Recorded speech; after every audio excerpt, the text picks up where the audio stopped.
Oksana Crétu, 39 ans, c'est l'âme créative, rue du Palais Gallien à Bordeaux. Son inspiration, la chef va la chercher sur les marchés, comme au Capu. Auprès de petits producteurs, elle donne libre cours à son imagination. Je vais bien prendre quelques pois. Je vais prendre ça. Elle vient d'où les oranges chocolat? Celle-ci d'Espagne. J'essaie de rester dans les couleurs de printemps et avec les légumes de fin d'hiver. À sa carte, beaucoup de spécialités de poissons et de fruits de mer qu'elle travaille avec délicatesse, des saveurs ramenées de ses voyages. Ça, c'est du merlu, c'est ça? D'accord. Je vais essayer de faire quelque chose avec ça. On valorise ce type de produits. Les petites variétés comme le merlu qui reste toujours un poisson accessible, facile à trouver sur le bassin, aussi sur la pêche pour rester dans les produits locaux. Originaire de Moldavie, Oksana Crétu a d'abord fait des études de design et d'art appliqué en France. Depuis 6 ans, elle s'est tournée vers la cuisine, mais continue de dessiner ses plats avant de les créer. C'est toujours utile de faire quelques gribouillis sur le papier. On s'imagine plus facilement le dressage à la fin. Depuis octobre, elle a entièrement repensé son restaurant avec une nouvelle équipe, un nouveau décor, digne d'un étoilé. Ça passe aussi par l'art de la table, que ce soit sur la verrerie, sur le choix des couverts, même sur le linge.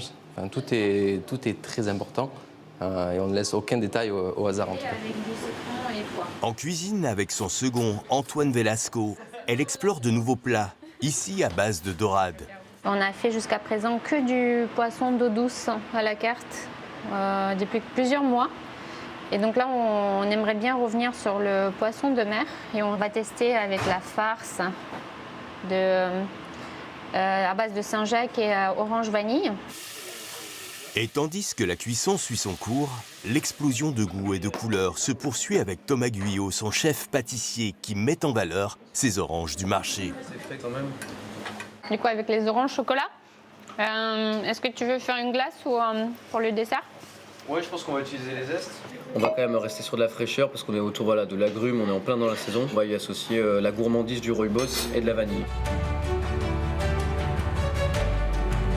Alors que l'idée de nouveaux desserts est aboutie, ce sont les derniers ajustements autour du choix de poissons.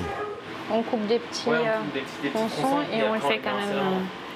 Pour elle, le merlu sera mieux que la dorade pour son nouveau plat signature. C'est panna cotta elianthis. C'est des racines des fleurs. C'est l'accompagnement du poisson.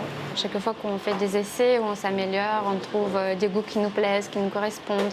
Ce qui me plaît dans la cuisine, c'est la transmission des émotions. Le plus important, c'est, oui, dans notre métier, je pense que c'est le partage.